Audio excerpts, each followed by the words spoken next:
LeBron James sinabi na hindi daw sila dapat maging kampante.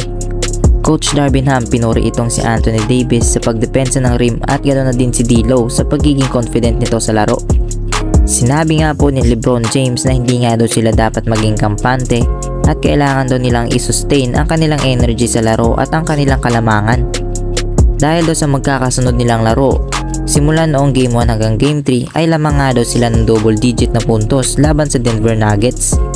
Ngunit pagdating daw ng first half ay hindi na nga daw nila kayang i-maintain ang kanilang kalamangan sa third and fourth quarter.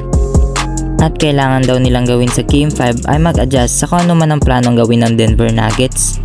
Dagdag pa nga po ni LeBron, naging malaking impact nga daw po itong si Anthony Davis sa pagdepensa ng rim at hindi na daw kailangan patunayan ni AD ang kanyang sarili sa iba. Dahil aminin man daw natin o sa hindi, isa nga daw po si Anthony Davis sa the best big man in the world. At ipinakita nga po ito ni AD sa 4 nilang laro. Mapunta naman tayo dito sa mga sinabi ni Coach Darvin Ham patungkol kay D'Lo at KD. Sinabi nga po ni Coach Darvin Ham na napakadominante nga daw po itong si Anthony Davis at napaka-aggressive sa pagkuha ng rebounds, pagdepensa ng rims at pati na rin daw po sa opensa. At agree din po ako dito sa mga sinabi ni Coach Darvin Ham dahil nagtala lang naman itong si Anthony Davis ng playoffs career high na merong 23 rebounds, 25 points at 6 assists. Napaka-consistent nga po ni Anthony Davis sa kanyang mga naging laro simula Game 1 hanggang Game 4. At noong Game 1 nga hanggang Game 4 ay umiscore nga po ng 30 plus points at may double-double sa 4 na magkakasunod na laro itong si Anthony Davis.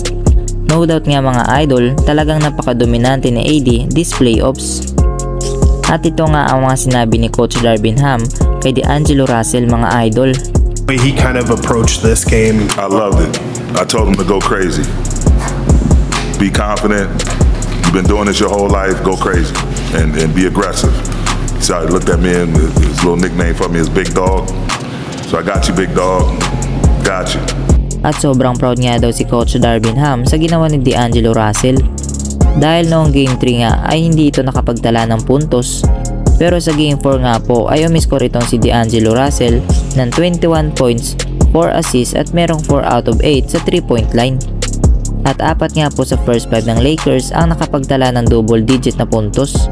At kabilang dito si Austin Reeves na merong 21 points, 6 assists at merong 6 out of 6 sa free throw line.